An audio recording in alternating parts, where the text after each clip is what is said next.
key to a great culture is you're not trying to get everybody to fit in. You're trying to get everybody to contribute so that they become owners of some big, hairy, audacious goal. And the way to get ownership is that you actually make it real. So I'm really proud that our company has a very generous equity plan. We believe that people get wealthy on equity, and we want our team to get wealthy on equity. Welcome to Grow Think Tank. This is the one and only place where you will get insight from the founders and the CEOs of the fastest growing privately held companies. I am the host. My name is Gene Hammett. I help leaders and their teams navigate the defining moments of their growth. Are you ready to grow? Culture is something that you probably don't think about enough. I say that because I know a lot of people who are focused on driving their companies hard, and they focus on managing the work and not leading the people. Well, the people deserve to have a culture that reinforces who they are, their identity, and also defines how they operate together.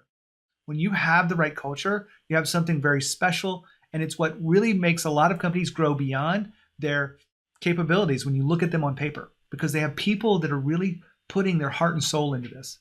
They have loyalty and a lot of other benefits behind having the right culture. But something I know for sure is culture is never ending. It's something you have to always keep your eye on. You have to always be shaping. You have to always be involved. You have to live your culture, live the values. Today we have a very special guest. We have number 35 on the Inc. list in 2020, LeadCrunch. The co-founder and CEO is Olin Hyde. Olin shares some of his ideas around how do you hire people with the right culture fit? How do you do this on a consistent basis? He gives some detailed examples of how you can hire the right people, but also how do you lead them to success? Some of the core factors of how they've evolved over time to be one of the fastest growing companies in their space. And I share all this story with you today on the podcast. Let me take a break here for a second and just remind you that if you are a leader of a company and you've been listening into previous episodes, or maybe this is your first time here, my name is Gene Hammett. I help leaders and their teams align to greater growth. I help them create systems to grow beyond where they are today through better leadership and better culture. If you feel like you don't have it all figured out and you want to talk to someone about it, then my door is open to you. Just go to genehammett.com and click the button that says Try Coaching. When you do that, you'll be able to find more information about who I am, what I do for you. Now you can keep listening here, but I suggest go back, go ahead and sign up for a space. If you don't want to have the space with me, then cancel it. Perfectly fine. I only take 2 or 3 every week, but I would love to give you that if you're listening in here and you feel like it would help you continue to grow and transform yourself as a leader. Just go to genehammett.com/try coaching. Now here's the interview with Olin. Olin, how are you? Thank you so much for having me on today, Gene. I'm doing great. Excited to have you on the podcast to talk about your business, but more or less talk about the leadership and the culture that you've created there. Tell us about LeadCrunch. LeadCrunch is a business-to-business demand generation platform. We use artificial intelligence to find the ideal targets for a business. And then we provide what we call buyer intelligence to understand why each target fits your ideal customer profile so that you can create the right segments to go after. And then most importantly, we run campaigns to engage those prospects to get them on the journey to becoming your customer. So you can think of us as a smart way to find your next best customer. Love that. Everybody's thinking about that in this time and age. So you've got AI behind that. Tell me just a little bit about what this AI engine really does. So the artificial intelligence, I've been in AI for a while now. This is my 3rd startup in AI. And when AI works, we call it software. And when it doesn't work, we talk a lot about artificial intelligence. So we really like to talk about the problem we solve, which is how do you find that ideal customer? And we don't spend a lot of time talking about our AI, but the AI's got a really good story. It was originally developed for medical research, and we had great technical success, but market failure. And we actually wound up as a defense contractor. The US Navy uses our technology for target verification, and we sold it through Lockheed Martin. And I just don't have the personality to be a defense contractor. And so we pivoted to try to find a commercial market for this targeting technology. And most people don't realize this, but your microwave is actually a commercialization of military radar. And so we were looking for what is a business-to-business application for targeting, and not surprisingly, we found demand generation is the answer. Well, your company reached number 35 on the Inc. list. I've been asking a lot of people the same question, so I'll ask you, how did it feel to realize that you got that high on the ranking? We actually missed our growth goals in 2019. We only grew 40% in 2019. Had we hit our growth goals, we would have been in the top 10 or 5. So 35 kind of felt like a consolation prize. Okay. When you think about creating a company that grows fast, I know that you really have a high emphasis on culture. How would you describe a culture of a fast growth company? Culture is never ending. Culture defines who we are and how we operate. Thus, culture defines the elements of success that we can control. We can control our culture, and we build culture by starting with who we recruit and how we work every day. And so in a high growth company, that's going to change a lot. So culture is not this fixed thing that's forever set in stone. You don't come up with a culture document and say, that's it, we're going to live with that forever. That said, it's really important to document your culture. We started by copying what Benioff did at Salesforce with what's called the V2 MOM. And that was our very first culture document. It has evolved a lot since then. Right now, we think of culture as having 2 components: the identity, who we are, and we recruit for mastery, purposefulness, and autonomy, and how we operate. And our daily operating procedures are around focus, optimism, and trust. Now, hold on for a second. Olin just said we control our culture. Well, he's absolutely right. We as leaders get to shape the kind of culture we want to create. But we have to be intentional about it. We have to create the values that really align people together. We have to live them every day through rituals, recognition, and rewards. A lot of the content we put in through the solo episodes here on the podcast. If you haven't already subscribed to be a regular listener of the Growth Think Tank, what are you waiting for? If you want to be a better leader, if you want to be the leader that your team deserves, make sure you do that now. Now back to the interview with Olin. Now, I've heard those before from a value standpoint. Did you borrow those from other successful companies? We shamelessly steal great ideas when we run into them. So the how we recruit was really stolen. Daniel Pink wrote a wonderful book called Motivate. And there's a lot of research that we've done in behavioral economics. And really the idea of high-performing teams having mastery over what they do, having a strong sense of purpose that is greater than themselves, and having the autonomy to do high-skilled work in the way they see fit. It was a no-brainer. Let's go with where the research points us. And we do a lot internally to make sure that mastery means you are never going to get to be masterful. It is a forever journey. So you bring to work a beginner's mentality every day. You replace judgment with curiosity. And each one of these elements, we think of that both in how we recruit and how we reinforce and nudge our behaviors on a day-to-day basis. Mastery is one of my own personal values, and what I'm doing through my coaching and everything that I focus. It started with my journey in martial arts with Brazilian Jiu-Jitsu. Yep. And you said you recruit for that. So give me an idea of some of the key things that you're doing to recruit people that fit your culture. So we do use a scorecarding system. Kind of the inspiration is a book I recommend everyone read is Who, was written by 2 guys, Street and Smart. So it's really easy to remember. And the idea of scorecarding is that we define the attributes we're looking for on our team before we even go out and recruit. And we develop questions and what we call cognitive behavioral tests. Tell me a story about X, where you're testing for X. For instance, one of the things we look for is an internal locus of control. Do you feel that you can control the outcomes of the situations you're put in? And this is something that's relatively easy to find if you know what you're looking for. The key is to do it in a way that's unbiased.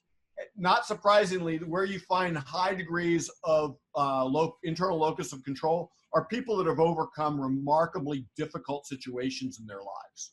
And so an easy question is, tell me a story that you've overcome a remarkably difficult situation. If someone tells you about their chemistry exam, they don't have a strong locus of control. If someone tells you about something they're comfortable, not everyone's going to share a personal story, but you'll know it when you hear it, when someone's overcome something really tough, like they've overcome cancer, or the loss of a child, or I was homeless at age 14. That's what you're looking for, someone that's overcome those kind of challenges. Well, I appreciate that. You also went through the other values that you have, and I guess that's around how you develop and how you lead on a day-to-day basis. Let's go through those. Yeah, so I think one of the most important things is for everyone to know where they stand. If we're going to have a trusting relationship, it starts with some element of we agree upon this as reality. One of the things I think we did right is we started dashboarding our company very early. So everybody has a key performance indicator that is monitored continuously. It is rolled up into a company-wide report that's about 10 pages long, and everybody sees that every week. If you're a salesperson, you know exactly where you stand on the leaderboard. If you're in the customer success team, you know exactly how well you're doing with revenue retention. If you're a data scientist, you know exactly how well your models are performing. And I think this is a really important thing to build teamwork, because the key to a great culture is you're not trying to get everybody to fit in. You're trying to get everybody to contribute so that they become owners of some big, hairy, audacious goal. And the way to get ownership is that you actually make it real. So I'm really proud that our company has a very generous equity plan. We believe that people get wealthy on equity, and we want our team to get wealthy on equity. So we actually have a generous equity, more generous than most venture-backed startups. And we really put our money where our mouth is. And that starts every day when you go to work. You know where you are in the dashboard. At the quarterly results, then they're announced, you know that that's adding to your stock value. Now, did you catch what he just said there? You would know exactly where you are. He's talking about the employees know where they are every chance they get because they have these dashboards. What he's talking about is a level of transparency that only fast growth companies admire. And these companies I've seen really do take it to the next level. They have remarkable transparency. When you're not growing your company fast and you want to really think about what's next, look at the transparency line. Where do you draw the line? Is it financials that you're allowed to share? Or maybe you don't want to share those. Or is it you don't have the real conversations, the candor that's necessary to give people the feedback so they can grow, be uncomfortable, but yet still grow. All of this is part of the key aspects of fast growth companies is having transparency.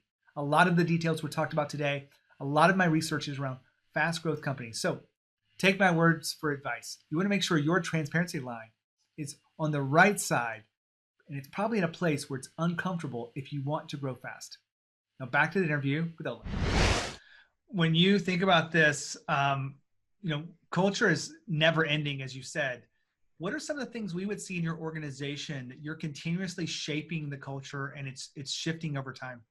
Yeah, so I think that those pillars, the identity and how we operate, we have 3 and 3. It's probably coming close for us to reevaluate those and change those. So we have changed our what we've recruited for over time. The team that takes you from 0 to 1 million in revenue is very different than the team that takes you from 1 million to 10 million. And now we're on the journey to get to 30 million. That's a different team. Now, it's a different team. The key is people have the opportunity to change and grow into roles. And so it doesn't necessarily mean that you change the entire team over. Sometimes that happens. It's really up to the individual. But I think that the key is that our culture right now is at the point where how do we get everyone to climb a very big mountain together at the same pace? And the mountain we're climbing now is 30 times higher than the mountain that we climbed 3 years ago. So we grew revenue 7,200 and some odd %. from basically close to zero to about 12 million last year. How do we get from where we are now to going public in 5 or 10 years? That's a big jump. And not everybody's going to make that jump, but we want to make sure everyone has the opportunity to make that jump. And our values and our culture have to be aligned with where we're going, not where we were. And so culture will evolve as companies grow. I think that, that you see that in big companies, they become very risk adverse for good reason. They have something to lose. A little company has less to lose, so their culture is going to be more aggressive.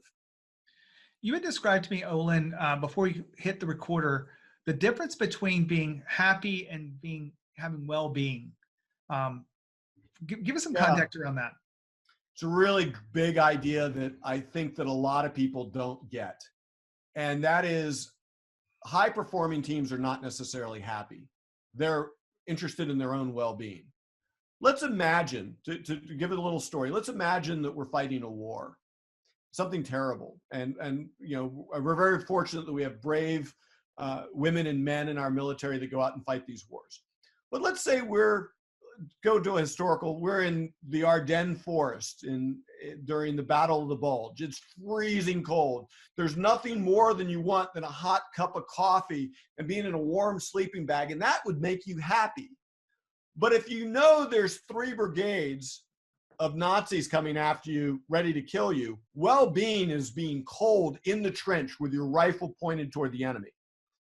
Very different example of happy, being warm and comfortable, versus well-being, freezing your ass off, knowing that you're likely to die, but at least you're going to die with a rifle in your hands.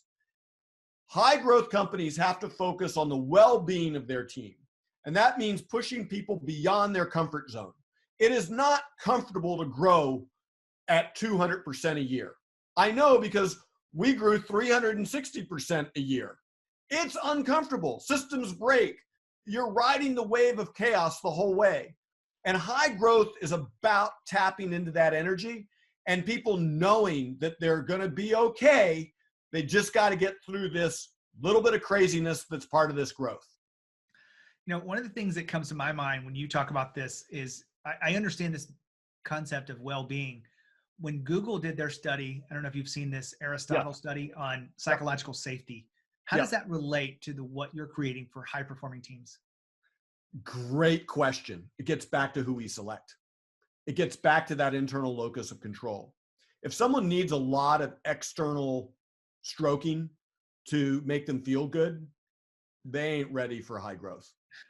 When you think about your own leadership, Olin, I'm sure you've had to change styles of leadership. I know that you had described to me before we put the recorder on again about the way you approach leadership.